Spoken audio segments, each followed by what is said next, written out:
Revolutionary Love. This is Dr. Samori Camara, director of Kamali Academy and author of the forthcoming book, The Black Print of African-Centered Education, How to Build Your Own Homeschool or Homeschool Collective. Right, so I just wanted to give y'all a short video on how to build your own homeschool collective or even join one that is already in existence. So the first thing, a homeschool collective is a group of individual families coming together with a common educational interest in their own children to educate their children through classes, field trips, or other activities, right? And so the first thing you want to do when you're thinking about doing a homeschool collective, joining one or starting your own, is what is your mission? What is your philosophy? What is the purpose of African education?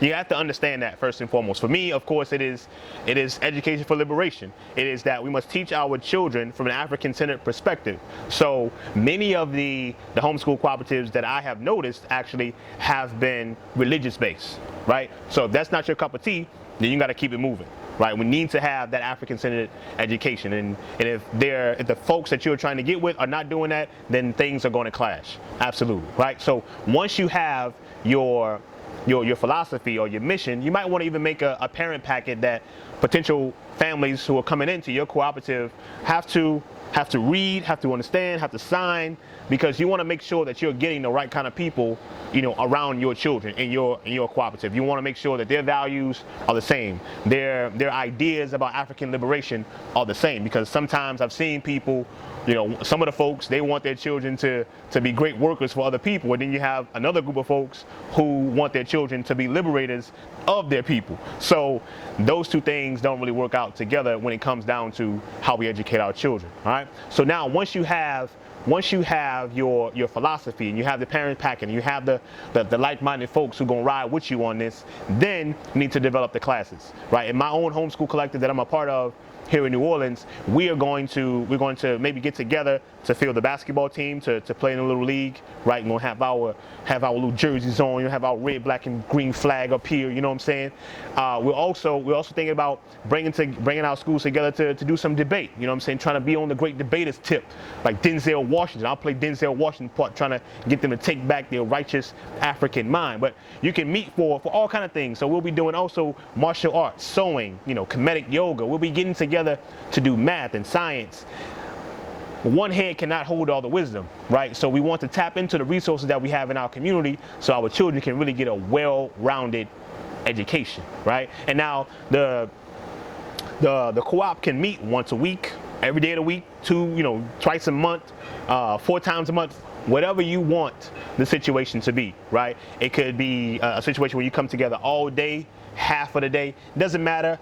Understand who your people are, understand your crew, understand what works for your people, right? Some people might say, look, you take my children on Mondays and Wednesdays because I got to go to work, right? I'll take your children on Tuesdays and Thursdays, right? And then we just educate our own children on Fridays.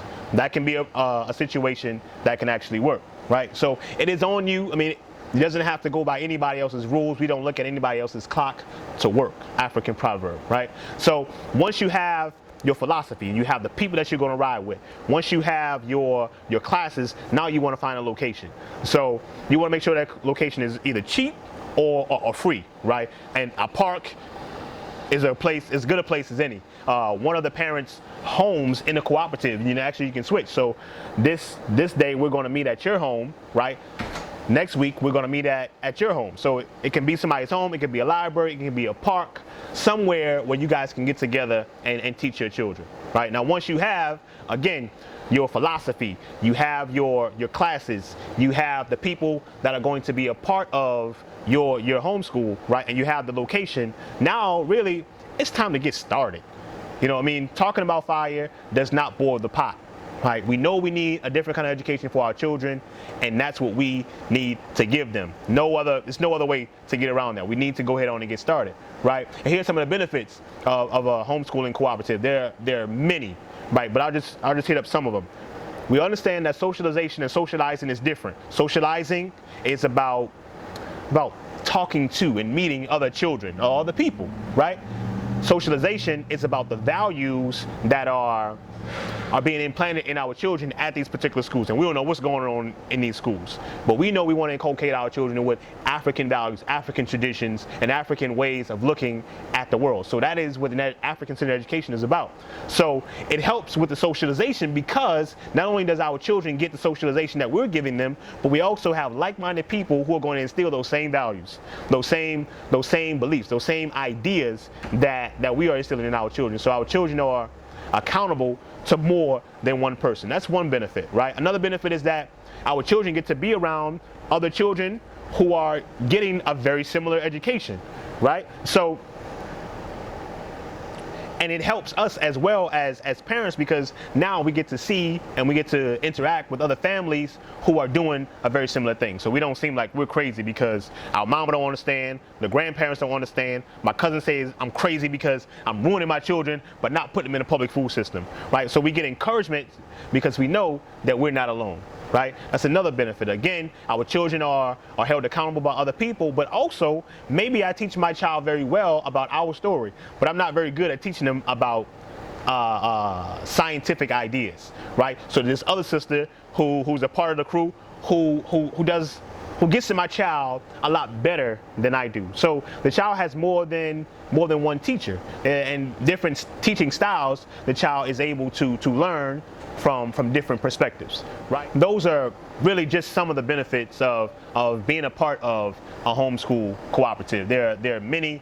I believe that those are the things that we need. I don't really believe that we need to recreate the kind of public food systems that the United States of America has put into place. I think it should be a family-based kind of thing. Now, when we come together and we teach our children vegan cooking, when we teach our children carpentry, when we teach our children what they need to know to get us out of the situation that we're in. So I'll leave you with this. I'll say, you got some bugs out here. I'll leave you with this. Go ahead on and get started, right? And we must act as if it is impossible to fail.